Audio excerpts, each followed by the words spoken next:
Trilyong piso. Ganyan daw kalaki ang halaga ng posibleng nawala sa kaban ng bayan dahil sa mga maanumalyang government projects. Ang iba sa mga proyekto, idineklarang tapos na kahit wala namang nagawa. Para bigyan ng mukha ang balita, may live report mula sa Senado. Si Mobile Journal Merimon Reyes. Merimon, anong update dyan sa Senado? Pops Jake, katatapos lang ng Senate Blue Ribbon hearing kung saan yung ilan sa mga pumunta dito bilang resource person ay si DPWH Secretary Vince Dizon at sinabi niya na lagpas 100 report ang natanggap ng ahensya sa loob ng lumipas na 2 linggo patungkol sa ghost at very substandard flood control projects hindi lang sa Bulacan kundi sa iba't ibang bahagi pa ng bansa.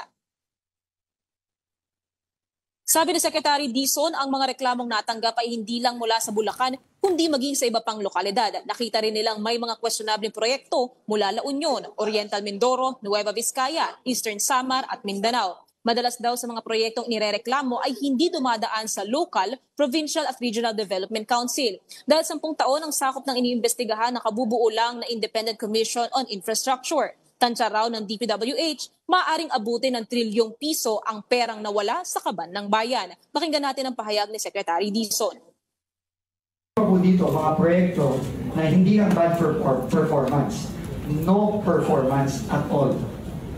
In fact, marami pong mga ghost project na on record na kahit na ang term ng kontrata ay, for example, 250-300 days. Lumalabas po sa mga papeles, miraculously, natapos po puno itong mga proyektong to at nabayaran po itong ibang mga contractor dito within months. Humarap din si Mina Alemparo Jose na may-ari ng WJ Construction. Siya ang inakusahan ni dating DPWH Assistant District Engineer Bryce Hernandez na umano'y nagpunta sa Senado para maghatid ng obligasyon o lagay. Nakita rin sa CCTV footage ang pagpunta ni Jose noong August 19 pero giit ni Jose. Pumunta siya sa opisina ni Senator Erwin Tulfo na nangangailangan ng refurbishment dahil sa umaapaw na tubig ulan sa beranda. Pakay rin daw ng pagpunta niya sa Senado ang mabisita ang kaibigang si Beng Ramos o kaya naman ang iba pang kakilalang staff sa Blue Ribbon Oversight Office Management. Samantala, humihingi naman ng legislative immunity si Hernandez pero ang kondisyon na ibinigay sa kanya ay mag-tell all. Yun nga lang, nasita siya ng mga senador dahil daw sa patuloy na pagsisinungaling niya sa ilang mga isyong pinag-uusapan. Kaya binalaan siya na patuloy na madedetain sa Senado kung hindi magsasabi ng totoo. Ang isa pang dating opisyal ng DPWH na si Henry Alcantara ipinasight in contempt naman. Ganon din ang contractor na si Curly Discaya. Ayon naman kay Justice Secretary Crispin Remulla, titignan na raw nila ang timbang ng sworn affidavit ng mag-asawang Discaya kung may papasailalim sila sa Witness Protection Program. Narito ang bahagi ng panayam kay Remulla. Pag kunwari naging state witness ka, you might be free from criminal charges from liability. Ano yung isa pa po? Kung hindi siya WPP, what's... Hindi, ang dalawa nga, protected witness at state witness. Pag state witness, yun ang highest form. Yung protected witness can be for anybody who is a witness to any proceeding. We can protect them. Pops J, dahil cited in contempt nga itong si Curly Discaya pati si former DE Henry Alcantara, mananatili sila sa kustodiya ng Senado. Pops J. Merimon, bakit ipinasight in contempt itong si Ginoong Curly Discaya? Pops J, kasi nung natanong itong si Curly, bakit absent ang asawa niyang si Sara Discaya, ang una niyang sinabi, meron daw heart condition or medical condition itong si Sara. Pero nung binasa naman ng komite yung kasulatan ni Sara sa kanyang absence, nakalagay doon na meron daw siyang company meeting na hindi raw maaaring kanselahin tungkol daw yun sa pag-uusap ng kumpanya sa mga issue nga pumapalibot dito at yung epekto raw sa kumpanya at sa mga empleyado. So doon, Pops J, nakita ng mga senador na tila hindi raw malinaw itong sinasabi ni Curly at sinungaling daw siya kaya cited for contempt si Curly Discaya. Pops J. Merimon, kung may ganyang pagdududa sa pahayag ni Discaya, ano ang magiging basihan ng DOJ para isailalim sila sa WPP, sa Witness Protection Program?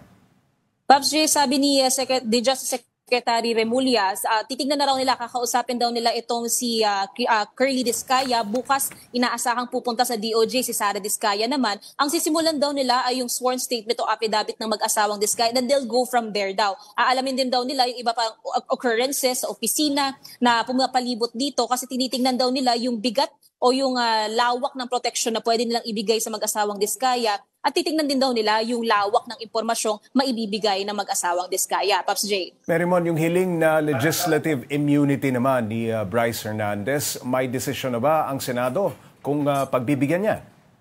Oo, Pops J, nung mga lumipas na araw, walang ganyan na bring up itong si Hernandez na hiningi. Pero kanina hiningi niya yan noong oras din na napag-iinitan na rin siya ng komite tungkol doon sa issue na meron siyang LTO issue na ID o peking ID na ginagamit para raw makapaglaro sa casino, yung pera raw na sinasabing binibigay, yung mga kickback. Hindi siya kasi sumasagot dito ng derecho sa mga senador pero humingi siya ng legislative immunity na ginrant naman ng Senado, Pops J. Okay, Merimon, isa pang humarap si Mina Jose ng WJ Construction. Anong sabi ni Senador Erwin Tulfo sa pagkakadawit ng kanyang opisina?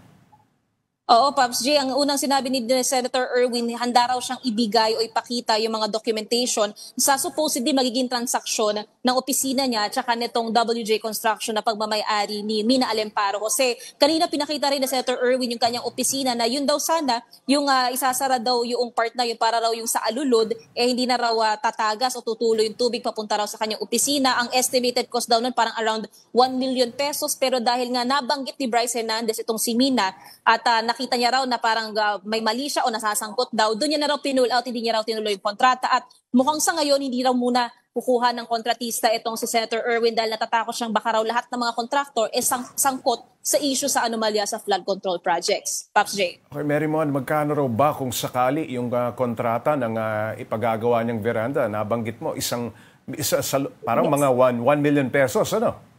Yes, Pops J. Yung sa tatlong beses kasing bumisita dito raw itong si Mina from WJ Construction. Yung una raw, tinignan daw yung lugar, kumuha daw ng litrato. Nung pangalawang punta niya, ipinasa niya raw yung design ng supposed refurbishment na gagawin sa veranda. Nung pangatlong dumating daw si Mina dito, meron pa raw siyang kakulangan daw na litrato na kailangan pa raw itik.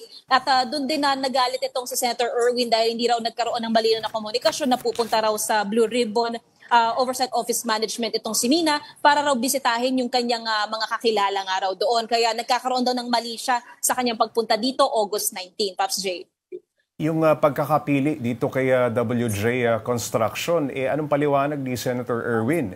Sa dinami-dami ng mga contractor, bakit ito napili niya? Oo, Pops J, referred ito ng kanyang staff daw yung WJ Construction. Doon kasi sa gusto niyang gawin munang refurbishment o pagsasaayos doon sa veranda ng kanyang extension office. Ang nasabi raw kasi sa kanya ng Senate Secretariat, parang labas na raw yun sa maaaring gastusin ng Senado. So sariling budget o sasagutin daw ng Senador kung sakali may gusto raw siyang ipabago doon. At doon na nagkaroon ng referral, doon pumasok sa usapan ang WJ Construction ayon kay Senator Erwin. Pops J. Okay, sabi ni Sec Dizon, target ng pamahalaan na maibalik yung nawalang pera. Paano yan gagawin, Merimon?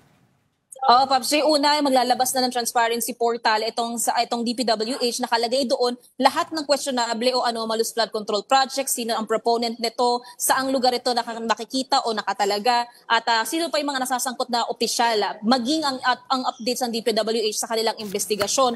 Nagbigay rin ng suggestion naman, ang nasabi din ni Sec Dizon dito, lahat ng findings nila, ibibigay nila sa Independent Commission for Infrastructure para kung sa mga karampatang kasong dapat isampas sa mga nasasangkot. Si Senator Bamakino naman, nagbigay siya ng suggestion na sampahan ng kaso ang mga kontraktor na magkakaroon ng pag-take advantage ng sistema ng procurement and awardings ng mga proyekto kung saan pwede daw patawan ng kasong bid rigging. Ito yung rigging rather. So diyan may penalty na aabutin ng 250 million pesos para raw masiguro na kahit papaano maibabalik daw yung perang nanakaw o nawawala. Pops J.